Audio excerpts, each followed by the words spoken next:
আসসালামু আলাইকুম এভরিওয়ান। গত কিছুদিন যাবৎ চেক ইস্যু, ব্যাংক জামানত সহ বেশ কিছু বিষয়ে দারুণভাবে সমালোচনা বা সমালোচিত হচ্ছে চট্টগ্রাম রয়্যালস দলটি। এমনকি এটাও শোনা গিয়েছিল যে চট্টগ্রাম রয়্যালস দলটিকে টেক ওভার করে নিতে পারে বিসিবি এবং সেভাবে তারা প্রস্তুতি নিচ্ছে। তবে আজ দুপুরেই চট্টগ্রাম রয়্যালস তারা তাদের অফিসিয়াল যে ফেসবুক পেজ সেখানে একটি বিবৃতি স্টেটমেন্ট প্রকাশ করেছে। সেই স্টেটমেন্ট অনুযায়ী তারা বলতে চাচ্ছে যে আসন্ন বিপিএল থেকে তারা নিজেদের নাম এখন উইথড্র করেনি অথবা বিসিবিও সেটা টেক ওভার করেনি।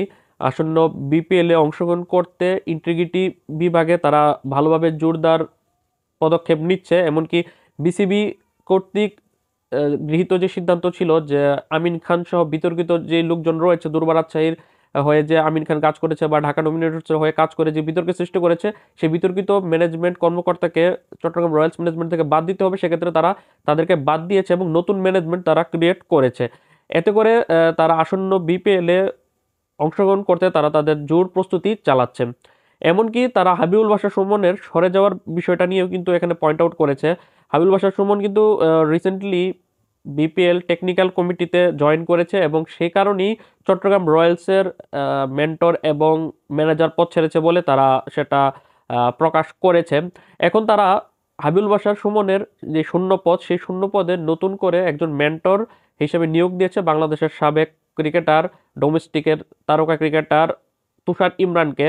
এছাড়া তুষার ইমরানকে তারা ব্যাটিং কোচের দায়িত্ব দিচ্ছে। তুষার ইমরান গত বিপিএলও কিন্তু সিলেট স্ট্রাইকার্সের ব্যাটিং কোচ হিসেবে দায়িত্ব পালন করেছে। এছাড়া 2024 বিপিএলও চট্টগ্রাম চ্যালেঞ্জার্সের হেড কোচ হিসেবে দায়িত্ব পালন করেছে। সবশেষ দুই আসরে ব্যাটিং কোচ এবং হেড কোচ হিসেবে দায়িত্ব পালন করেছে। এবার আসন্ন বিপিএলে চট্টগ্রাম রয়্যালসের ব্যাটিং কোচ হিসেবে দায়িত্ব পালন করতে যাচ্ছে এই সাবেক ক্রিকেটার।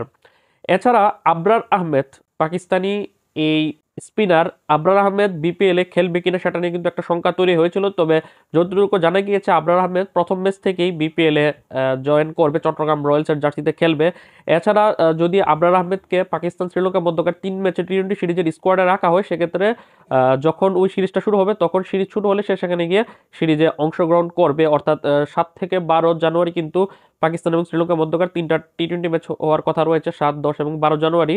এর আগে কয়েকদিন আগে সে দেশে ফিরে গিয়ে তারপর পাকিস্তান শ্রীলঙ্কা সিরিজটাকে অ্যাটেন্ড করে তারপর আবার ফেরত চলে আসবে। যেটা গুঞ্জন ছিল যে হয়তোবা পাকিস্তান ক্রিকেট বোর্ড 12 জানুয়ারির আগে কোনো ক্রিকেটারকে ছাড়বে না। তবে এখন যেটা শোনা যাচ্ছে যে আবরার আহমেদ, এই পাকিস্তানি 27 বছর বয়সী স্পিনার, লেগ স্পিনার, সে বিপিএল এর শুরু থেকেই চট্টগ্রাম রয়্যালসের জার্সিতে মাঠে নামবে। তারপর যখন জাতীয় দলে ডাক আসবে তখন জাতীয় দলের কাজটা সেরে আবার ফেরত আসবে চট্টগ্রাম রয়্যালসে হয়ে খেলতে। এছাড়া আগেই জানিয়েছিলাম যে তারা অ্যাঞ্জেলো পেরেরা, তাদের যে বিদেশি ক্রিকেটার যাকে নিলাম থেকে নিয়েছিল, সে ইনজুরিতে পরে ছিটকে গেছে টুর্নামেন্ট থেকে। এছাড়া নিলাম থেকে নেওয়া নিরোশন ডিকোয়ালা এখন পর্যন্ত লিস্টে রয়েছে। নিরোশন ডিকোয়ালা এবং আবরার হামিদ এই আসন্ন বিপিএল এখন পর্যন্ত তাদের দুই বিদেশি। এখন একাদশে কমপক্ষে 2 বিদেশি এবং সর্বোচ্চ 4 বিদেশি খেলানোর নিয়ম থাকলেও কমপক্ষে 2 জন বিদেশি খেলাতে হলেও কিন্তু একাদশে আরও কিছু বিদেশি দরকার। এই ব্যাপারে চট্টগ্রাম রয়্যালস কি পদক্ষেপ নিচ্ছে, কোন বিদেশি দলে বেড়াচ্ছে, এরকম বিন্দুমাত্র গুঞ্জনও কিন্তু সামনে আসছে না। এটাই কিন্তু সবচেয়ে বড় ভয়ঙ্কর একটা বিষয়। এছাড়া তাদের চেক ইস্যুতে কিন্তু বিসিবি অনেকটা নাখুশ এবং বিসিবি তাদের এগেনস্টে পদক্ষেপ নিবে বলে শোনা গিয়েছিল। এখন দেখার বিষয় চট্টগ্রাম রয়্যালস দলটাকে নিয়ে বিসিবি শেষ পর্যন্ত কি সিদ্ধান্ত নেয়। কিন্তু চট্টগ্রাম রয়্যালস একটা বিবৃতি দিয়েছে যে তাদেরকে সরানো হচ্ছে না বা তারা সরে যাচ্ছে না। মূলত তারা সরে যাচ্ছে না এটা প্রকাশ করার কারণ হচ্ছে গত 3 দিন আগেই ডেইলি ক্রিকেটকে দেওয়া এক সাক্ষাৎকারে এই দলটির যে মালিক রয়েছে কাইয়ুম সাহেব, উনি জানিয়েছিল যে যদি ইন্টিগ্রিটি যে বিভাগ, এই বিভাগ নিয়ে যদি কোনো প্রশ্ন তৈরি হয় চট্টগ্রাম রয়্যালসের এগেনস্টে, সেক্ষেত্রে বিপিএল থেকে যে কোনো সময় সরে যাবে। কিন্তু এখন ওনারা সেই কথা থেকে সরে আসছে এবং বলছে যে তারা কোনো জায়গাতে এই ধরনের স্টেটমেন্ট বা মন্তব্য করেনি। এছাড়া কিন্তু চট্টগ্রাম রয়্যালসের হেড কোচ নিয়োগ দেওয়া নিয়ে কিন্তু একটা সমালোচনা তৈরি হয়েছে। চট্টগ্রাম রয়্যালসের হেড কোচ হিসেবে তারা মমিনুল হক অথবা মমিনুল ইসলাম নামে একজনকে তারা নিয়োগ দিয়েছে। এখন দেখার বিষয় চট্টগ্রাম রয়্যালস দলটা বিপিএল এর তো এখন আর খুব বেশি একটা সময় বাকি নেই, আর মাত্র 15-16 দিন বাকি রয়েছে। এর আগে তারা কোন বিদেশিকে দলে ভেড়ে, কারণ দেশীয় ক্রিকেটার থেকে দলে ভেড়ানোর যাত্রা তো শেষ হয়ে গেছে নিলাম পর্যন্তই।